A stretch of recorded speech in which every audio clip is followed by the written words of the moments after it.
آپ اہل حق میں سے ہیں یا اہل باطل میں سے ہیں، اس کو پہچاننے کا ایک آسان طریقہ یہ بھی ہوتا ہے کہ آپ خود کس طرح کے لوگوں کو سپورٹ کرتے ہیں، اور جب آپ پر کوئی پریشانی یا مصیبت آتی ہے تو کس طرح کے لوگ آپ کے ساتھ کھڑے ہوتے ہیں، کون آپ کی خوشی میں شامل ہوتے ہیں اور کون آپ کو سپورٹ کرنے کے لیے آتے ہیں، تو یہ دیکھ لیا جائے تو اس سے بھی فیصلہ ہو جاتا ہے کہ آپ کس طرح کے آدمی ہیں۔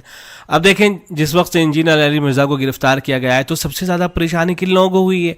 ان لوگوں کو سب سے زیادہ پریشانی ہوئی ہے جن کو ٹوپی سے نفرت ہے، جن کو داڑھی سے نفرت ہے، جن کو کرتے پجامے سے نفرت ہے، جو اسلام سے نفرت کرتے ہیں، مسلمانوں سے نفرت کرتے ہیں، روافض، شیعہ، ملحد، ایتھسٹ، اس طرح کے جتنے بھی لوگ ہو سکتے ہیں وہ سب کے سب انجینئر کی تائید میں آپ کو کھڑے ہوئے نظر آئیں گے، سپورٹ کرتے ہوئے نظر آئیں گے۔ وجہ کیا ہے؟ وجہ صرف اتنی سی ہے کہ یہ آدمی مولویوں کو گالی دیتا ہے، تو چونکہ یہ آدمی اس کا رات دن کا کام ہی ہے کہ مولویوں کو گالی دیتا رہتا ہے، تو جب یہ مولویوں کو گالی دیتا ہے تو اس سے سب سے زیادہ سکون تو انہی لوگوں کو ملتا ہے، تو یہ تمام کے تمام حضرات آپ کو اس کے ساتھ کھڑے ہوئے نظر آئیں گے۔ تو اب یہ دیکھیں کہ بی جے پی کے لوگ، بی جے پی کے بارے میں ساری دنیا جانتی ہے کہ یہ مسلمانوں کے حوالے سے کس طرح کے نظریات رکھتے ہیں، ان کو مسلمانوں کا نام سننا پسند نہیں ہے، اسلام کو تو چھوڑ دیجئے، یہاں تک کہ اگر کسی شخص کا صرف مسلمانوں جیسا نام بھی ہوتا ہے نا، اس سے بھی یہ لوگ جو ہے نفرت کرتے ہیں۔ یہ دیکھیے نا کہ فلم انڈسٹری کے اندر فلم اسٹارز ہیں یا دوسرے لوگ ہیں، کرکٹرز وغیرہ، تو ان میں سے بہت سے لوگ ایسے ہیں کہ جن کا رشتہ اسلام سے صرف نام کا ہے، وہ نام کے مسلمان ہیں، ان کا اور کوئی رشتہ اسلام سے ہے ہی نہیں، لیکن جو نام کے مسلمان ہیں، جن کے نام مسلمانوں جیسے ہیں، بی جے پی کے لوگ تو ان سے بھی نفرت کرتے ہیں۔ لیکن جب بات آئی انجینئر علی مرزا کی تو یہ لوگ بیٹھ کر پروگرام کر رہے ہیں اپنے یہاں کہ اس آدمی کو گرفتار کر لیا گیا ہے، اس آدمی کو گرفتار کر لیا گیا ہے جس نے نپور شرما کو جو ہے سپورٹ کیا تھا، وہی عورت جس نے نبی اکرم صلی اللہ علیہ وسلم کی شان اقدس میں گستاخی کی تھی۔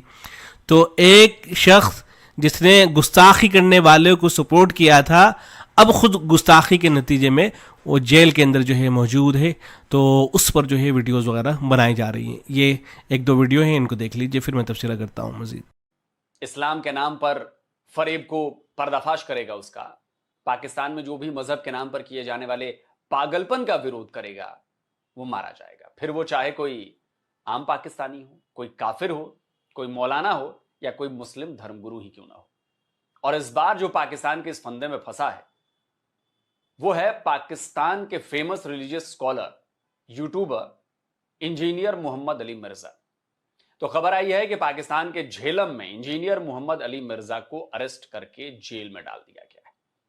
ویسے تو پاکستان بہت لمبے سمے سے انجینئر مرزا کو گھیرنے کے لیے گھات لگائے بیٹھا تھا۔ آپ سن کر حیران ہوں گے، لیکن میں بتاتا ہوں، وہاں کے کٹر پنتھی اس بات سے بھی کھار کھائے بیٹھے تھے کہ انجینئر مرزا نے نپور شرما جو بی جے پی کی پروکتا تھیں، انہوں نے جو پیغمبر محمد پر بیان دیا تھا اور جس کو لے کر بڑا بوال ہوا تھا، اس پر وہ نپور شرما پر ان کے خلاف جانے کے بجائے ان کے سمرتھن میں کیوں اتر آئے تھے؟ یہ تو ایک سٹیٹمنٹ دی، اس کے بعد اس کے اوپر مقدمہ قائم ہوا، اس نے آفیشلی آ کے معافی بھی مانگ لی، وہ ہاتھ جوڑ جوڑ کے اپنی زندگی کی بھیک بھی مانگ رہی ہے، اور وہ جو سٹیٹمنٹ بھی دی اس نے وہ ریبٹل کے طور پر دی، جذبات میں آ کے۔ جب آپ کسی کے ریجن پر حملہ کریں گے اس کے جواب میں وہ آپ کے ریجن پہ حملہ کرے گا۔ کوئی آرگنائز طریقے سے یہ کام نہیں چلا تھا، ایک حادثاتی طور پہ ٹی وی ٹاک شو میں ہو گیا، اور اس کے اوپر ایکشن بھی لے لیا بی جے پی نے دباؤ میں آ کے۔ پہلے تو آپ وہ سینیریو دیکھیں اس ٹی وی پروگرام کا، اس ٹی وی پروگرام کے اندر پہل جو ہے مسلمان کی جانب سے ہوئی ہے۔ اس عورت کے آپ کو جواب کے انداز سے پتا چل جائے گا کہ وہ ریبٹل کر رہی ہے، کیونکہ جب وہ مسلمان نے وہ بات کی تو اس نے کہا کہ اچھا آپ اگر اس طرح کی باتیں کرو گے نا تو ہم بھی یہ کہیں گے۔ تو یہ پہلا مجرم تو وہ مسلمان ہے جو کسی کے ریلیجن کے بارے میں اس طریقے سے لائیو ٹی وی پروگرام کے اندر آ کے بات کر۔ انجینئر مرزا کر کے ہیں، دھرم گرو کہا جائے ان کو، میں نے دیکھا ان کے بیان سنا، میں نے کچھ ان کو اریسٹ کیا گیا ہے۔ بولا جا رہا ہے کہ آپ دھارمک بھاوناؤں کو بھڑکانے کا کام کر رہے ہیں، اور یہ وہی ہیں سر جنہوں نے پاکستان سے نپور شرما کے اسٹیٹمنٹ کا سپورٹ کیا تھا۔ نپور شرما کو سپورٹ کیا تھا، اسٹیٹمنٹ کا کہنا تو غلط ہوگا سر، نپور شرما کو سپورٹ کیا تھا پاکستان سے، جب اس کے ساتھ وہ ٹی وی پہ ڈیبیٹ ہوئی تھی۔ ہاں جی، آپ حضرات کے علم میں ہوگا کہ جب نپور شرما نے نبی اکرم صلی اللہ علیہ وسلم کی شان اقدس میں گستاخی کی تھی تو پورے ملک کے اندر ایک ہنگامہ برپا ہو گیا تھا. صرف ہندوستان ہی کے اندر نہیں بلکہ جتنے بھی اسلامی ممالک ہیں سب کی طرف سے رد عمل آیا تھا کہ ہندوستان کے اندر کیا کچھ ہو رہا ہے, کیوں نبی اکرم صلی اللہ علیہ وسلم کی شان اقدس میں آخر گستاخی کی جا رہی ہے. اور قطر نے تو باقاعدہ انڈیا سے معافی مانگنے تک کا مطالبہ کیا تھا. BBC کی رپورٹ ہے, اس میں یہ ہے کہ BJP رہنما نپور شرما کا پیغمبر اسلام صلی اللہ علیہ وسلم کے بارے میں متنازع بیان, قطر کا انڈیا سے معافی مانگنے کا مطالبہ. قطر، کویت اور ایران جیسے اسلامی ممالک کے دباؤ میں پیغمبر حضرت محمد صلی اللہ علیہ وسلم کی شان میں گستاخی کرنے والی BJP کے ترجمان نپور شرما اور نوین کمار جندل پر کارروائی کا سعودی عرب نے خیر مقدم کیا. سعودی عرب کے وزارت خارجہ نے ٹویٹ کرتے ہوئے احانت رسول کے سختی سے مذمت کی ہے اور اس بات کو یقینی بنانے پر زور دیا کہ تمام مذاہب اور عقائد کا احترام کیا جائے.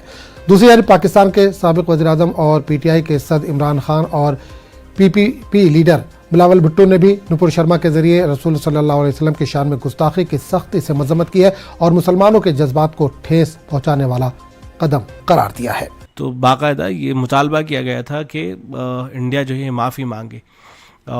گویا کہ جتنے بھی خلیجی ممالک ہیں, اسلامی ممالک ہیں, سب جگہ یہ عورت جو ہے ہندوستان کی بدنامی کا سبب بنی. اور پھر جب BJP نے یہ دیکھا کہ پورے جو اسلامی ممالک ہیں وہاں سب ہنگامہ ہو رہا ہے, پورے ملک کے اندر ہنگامہ ہو رہا ہے, تو BJP نے خود آگے بڑھ کر یہ جو عورت ہے نپور شرما اس کو اپنی پارٹی سے نکال دیا تھا. تو اتنا سب کچھ ہوا تھا. اور خود BJP کی طرف سے بیان دیا گیا تھا کہ وہ تمام مذاہب کا احترام کرتی ہے اور کسی بھی مذہبی عظیم و مقدس ہستی کی توہین کی سختی سے مذمت کرتی ہے. یہ BJP کی طرف سے کہا گیا تھا. سوچیے ذرا, اندازہ لگائیے کیا سچویشن نہیں ہوگی اور کیا صورتحال نہیں ہوگی. اور پھر سپریم کورٹ کا جو رد عمل تھا, جو فیصلہ سنایا گیا تھا, وہ بھی انتہائی سخت تھا. اس کے اندر یہ لکھا گیا تھا کہ سپریم کورٹ نے احانت رسول صلی اللہ علیہ وسلم پر مبنی بیان پر BJP کے سابقہ ترجمان نپور شرما پر اظہار برہمی کرتے ہوئے قوم سے معافی مانگنے کا حکم دیا ہے. اسے یہ کہا گیا تھا کہ تم پوری قوم سے معافی مانگو, تم نے پوری قوم کو شرمندہ کر کے رکھ دیا ہے. عدالت نے نپور شرما کی سرزنش کرتے ہوئے اسے TV پر آ کر قوم سے معافی مانگنے کا حکم دیا تھا. بھارتی سپریم کورٹ کا کہنا تھا کہ نپور شرما نے گستاخانہ بیان ایجنڈے کے تحت دیا جس نے قوم کی سلامتی کو خطرے میں ڈالا اور ادے پور میں ایک درزی کا جو ہے قتل بھی ہوا. عدالت نے مزید کہا کہ نپور شرما اور اس کی زبان درازی نے پورے ملک میں آگ لگا دی ہے. نپور شرما اور TV چینل کا ایسے معاملات پر بات کرنے کا مقصد ایجنڈے کو آگے بڑھانے کے سوا کیا ہو سکتا ہے. یہ یہاں کی جو سپریم کورٹ ہے اس کی طرف سے رد عمل کا اظہار کیا گیا تھا. سپریم کورٹ نے نپور شرما کو پھٹکار لگاتے ہوئے کہا کہ وہ دیش سے معافی مانگے, ان کے کارن دیش کی سرکشا خطرے میں پڑ گئی ہے. بتا دیں کہ نپور شرما کی کتھت ٹپنی کے کارن ہی راجستھان کے ادے پور میں کنہیا لال پر حملہ کیا گیا. وہیں کئی مسلم دیشوں نے بھی پیغمبر محمد کے خلاف کی گئی ٹپنی پر بھارت کے سامنے اپتی جتائی تھی. عدالت نے نپور شرما کی سرزنش کرتے ہوئے اسے TV پر آ کر قوم سے معافی مانگنے کا حکم دیا. بھارتی سپریم کورٹ کا کہنا تھا کہ نپور شرما نے گستاخانہ بیان ایجنڈے کے تحت دیا جس نے قوم کی سلامتی کو خطرے میں ڈالا. تو نہ تو گورنمنٹ خوش تھی, نہ ہی جو ہے BJP خوش تھی, اور نہ ہی جو ہے کورٹ جو ہے سپریم کورٹ وہ خوش تھا. نہ عوام خوش تھی, نہ مسلمان خوش تھے, نہ غیر مسلم خوش تھے. خوش اگر کوئی تھا تو انجینئر علی مرزا تھا. وہ آدمی کہہ رہا تھا کہ نہیں, اس عورت کی کوئی غلطی نہیں ہے, غلطی جو ہے وہ سامنے والا جو مسلمان ہے خود اس کی غلطی ہے, کیوں وہ اس طرح کی باتیں کرنے گیا تھا, اس نے سامنے سے بول دیا اسے. تو یہ آدمی جو ہے ہمیشہ اس کی حالت یہ رہی ہے کہ اسی طرح کے لوگوں کے ساتھ میں یہ کھڑا نظر آتا ہے. جن کے ساتھ میں کوئی نہیں کھڑا ہوتا ہے ان کے ساتھ میں جا کر یہ اپنے آپ کو نمایاں کرنے کے لیے, الگ دکھانے کے لیے ان کے ساتھ جا کے جو ہے کھڑا ہو جاتا ہے. اور اس سے کوئی لینا دینا نہیں ہوتا ہے کہ مسلمانوں کو اس سے کیا نقصان پہنچے گا, اسلام کو کیا نقصان پہنچے گا, اسلام کی کیا جو ہے شبیہ سے خراب ہوگی. بعض مرتبہ آدمی کو پتہ نہیں ہوتا ہے, وہ کم علمی کی بنیاد پر جو ہے وہ غیروں کا اہل کار بن رہا ہوتا ہے, اسلام اور مسلمانوں کو نقصان پہنچا رہا ہوتا ہے. اور لیکن انجینئر علی مرزا اتنا بیوقوف تو ہے نہیں. بظاہر تو یہی لگتا ہے کہ جان بوجھ کر یہ سب کچھ کر رہا ہوتا ہے, لیکن چلیے ہو سکتا ہے کہ انجانے میں سے یہ سب کچھ ہوا ہو یا ہو رہا ہو, یہ سمجھ کے کر رہا ہو کہ میں تو صحیح کرنے جا رہا ہوں لیکن الٹا ہو جا رہا ہوں. لیکن جو دوسرے لوگ ہیں, اس کو سننے والے ہیں, سماعت کرنے والے ہیں, وہ تو سمجھ سکتے ہیں, اندازہ لگا سکتے ہیں کہ یہ آدمی کس طرح کا ہے. جس آدمی کے ساتھ اہل باطل ہی کھڑے نظر آتے ہوں تو کیا وہ اہل حق میں سے ہو سکتا ہے. خود بھی جو ہے اس سلسلے میں غور کیا جانا چاہیے. اور وہ تمام حضرات جو اس کو سنتے ہیں یہ سمجھتے ہیں کہ بہت بڑا کوئی یہ علم رکھنے والا شخص ہے، ان سب کو جو ہے نظر ثانی کرنی چاہیے، اور اس کو جو ہے بالکل ہر طرح سے جو ہے اس سے قطع تعلق کا جو ہے اظہار کرنا چاہیے، تاکہ خود جو ہے ان کی اپنی حفاظت ہو سکے۔ السلام علیکم۔